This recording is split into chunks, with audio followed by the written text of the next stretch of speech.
Hello friends, welcome back to investment की यात्रा। आज हम बात करेंगे टाटा टेली सर्विसेज की। टेली के चार्ट पे इसकी बात करेंगे। इसने भी क्लोजिंग दी है 97.3 पे और आगे कैसे ट्रेड कर सकता है पूरी बात करेंगे। जैसे कि आप देख रहे हो आज इसने 20% का सर्किट मारा है, यानी कि 19.66% का सर्किट और साथ में 16 पॉइंट की तेजी दिखाई है। ओपन हुआ था 81.6 पे, क्लोज हुआ है 97.3 पे। तो बहुत ही अच्छा तेजी से स्टॉक चला है और अच्छा इसमें मूव आज देखने को मिला है। और साथ में अगर मैं 200 मूविंग एवरेज की बात करूं तो यहाँ पे आप देखोगे 200 मूविंग एवरेज इसने बहुत ही अच्छे तरीके से इसको ब्रेक करा है। यहाँ पे आप देखोगे 200 मूविंग एवरेज को बहुत अच्छे तरीके से इसने ब्रेक करा है। तो ये एक बुलिश सिग्नल है और कैंडल भी मोरोबोजो कैंडल बनी है। तो यहाँ से बहुत ही अच्छे लेवल का इसने ब्रेकआउट दिया है। इस लेवल का अगर आप देखोगे मार्च के महीने से अभी तक ये एक जोन में था, 4 महीने से। 4 महीने का पहली बात इसने ब्रेकआउट दिया है, ठीक है। दूसरी चीज इसमें यह है कि 200 मूविंग एवरेज को जो ये नीचे की तरफ यहाँ से हमें सेलिंग देखने को मिलती थी, ये सेलिंग को भी इसने ब्रेक कर दिया है। तो दो चीजें इसमें टिक कर दी हैं इसने, जिसकी वजह से ये स्टॉक यहाँ से बहुत बुलिश पैटर्न पे आ गया। और 110 का इसका T1 टारगेट मुझे लगता है सबसे पहले। क्योंकि यहाँ पे एक देखोगे आप, यहाँ से सेलिंग देखने को मिलती थी, यहाँ पे फिर आया सेलिंग देखने को मिली। तो यहाँ से अब कल आपको एक इसमें अच्छी कैंडल ऊपर की दिख सकती है, ठीक है। तो कल आपको ऊपर की इसमें कैंडल ऊपर की दिख सकती है। साथ में अगर इसमें को बता रहा हूं कि ये जो इसका जो टारगेट है T1 110 का लगता है, क्योंकि यहां से सेलिंग देखने को मिलती है। और साथ में अगर इसमें आप वीकली का चार्ट देखोगे तो वीकली पे आपको बहुत ज़्यादा बुलिश दिखेगा ये। तो वीकली पे आपको ले चलता हूँ और दिखाता हूँ कितना बुलिश है। तो यहाँ पे हम आ गए हैं वीकली के चार्ट पे। वीकली के चार्ट पे अगर आप यहाँ से देखोगे तो सेम जैसे कि मैंने आपको पहले भी बताया बहुत बार अपनी वीडियोज़ में कि 200 मूविंग एवरेज इसने 2021 में ब्रेक करा था 20-10 रुपए के आसपास, सीधा ही ऊपर ले गया था। यहाँ पे आप देखोगे 260 रुपए का इसने हाई मारा, वहां से सीधा करेक्शन देखने को मिली। फिर 200 मूविंग एवरेज पे आया, यहाँ से एक अच्छा मूव ऊपर को देखने को मिला।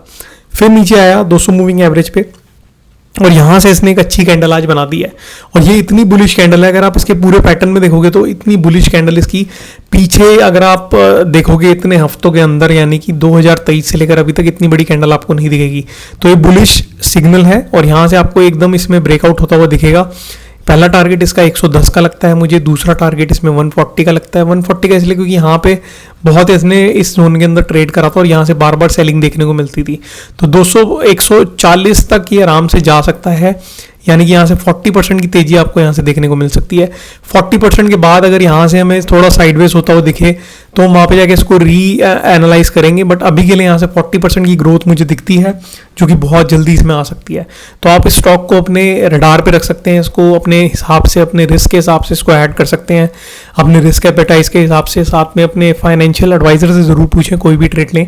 मेरा व्यू था आपको ये स्टॉक आइडेंटिफाई करके देना, मैंने दे दिया है टाटा टेली सर्विसेज। और बहुत ही अच्छी इसमें, बट इसकी एक चीज़ मेरे को थोड़ी वीक लगी है, बट मैं उसको इतना कंसिडर नहीं करता चार्ट के सामने, क्योंकि मैं चार्ट पे हमेशा अपने चार्ट के हिसाब से आपको एनालिसिस करके देता हूँ। बट अगर इसका हम फाइनेंशियल स्टेटमेंट देखेंगे तो फाइनेंशियल स्टेटमेंट में मुझे थोड़ा इसमें वीकनेस दिखी। क्योंकि अगर आप यहाँ देखोगे इसका जो नेट प्रॉफिट है वो 2000 करोड़ 4000 करोड़ के आसपास था 2020 में, फिर 2000 करोड़ के आसपास हुआ, फिर 1200 करोड़ और फिर 1150 करोड़ और फिर से 1228 करोड़ का हमें नेट प्रॉफिट माइनस दिखा है इसमें, मतलब कि नेट लॉस दिखा है, ठीक है। तो यहाँ पे थोड़ा एक चीज़ है जो हमें दिखी है, वो भी शायद इसकी वजह से हुआ है क्योंकि इंटरेस्ट कॉस्ट जो है इसकी आप देखोगे 1500 करोड़ से 1622 करोड़ की हो गई। अदरवाइज अगर हम इसका ऑपरेटिंग प्रॉफिट देखें तो ऑपरेटिंग प्रॉफिट में हमें लगातार ग्रोथ दिख रही है। 2022 से 468 करोड़ का था, 492 हुआ, उससे 527। तो नेट प्रॉफिट में थोड़ा गिरावट है because of interest. Otherwise operating profit इनके ग्रो कर रहे हैं, तो उसमें मुझे कुछ दिक्कत नहीं लग रही। सेल्स भी देखोगे तो आप बढ़ती हुई दिखेगी आपको। साथ में अगर इन्वेस्टर की बात करें तो यहाँ पे इन्वेस्टर जो है 74.36% का शेयर जो है इन्वेस्टर का 2021 से अभी तक कंसिस्टेंटली उन्होंने होल्ड करा हुआ है। पब्लिक का शेयर 25.47 था 2021 में, अब 23.19 हो चुका है। तो ये 2% शेयर गया है FIAs के पास। यहाँ पे आप देखोगे FIAs के पास 0.16 था, अब इनके पास 2.5% के आसपास होल्डिंग बन चुकी है। DIs ने अभी एंट्री ज़्यादा नहीं किया है इसमें, तो FIAs माल ले रहे हैं, पब्लिक से माल लिया जा रहा है, प्रमोटर ने होल्ड किया हुआ है। तो अभी के लिए इसमें यही एक व्यू है मेरा कि, और कंपनी का अगर मार्केट कैप देखोगे तो 19,000 करोड़ की कंपनी है। तो एक अच्छी खासी कंपनी है, 97 पे आपको मिल रही है, अच्छे रेट पे आपको मिल रहा है। और यहाँ से वीकली के चार्ट पे जब से आप देखोगे इतनी अच्छी बुलिश कैंडल बनी है, तो यहाँ से आपको 140 के टारगेट आराम से देखने को मिल सकते हैं। तो इसको आप कंसिडर कर सकते हैं। अगर ये वीडियो आपको अच्छी लगी है तो वीडियो को लाइक करें, चैनल को सब्सक्राइब करें। मैं मिलता हूँ फिर किसी वीडियो में, तब तक के लिए सेफली ट्रेड करें और कमेंट में कोई डाउट है आपका तो पूछ सकते हो, नहीं तो टेलीग्राम पे मुझे फॉलो करके भी पूछ सकते हो। मिलता हूँ नेक्स्ट वीडियो में, तब तक के लिए सेफली ट्रेड करें। Take care, bye.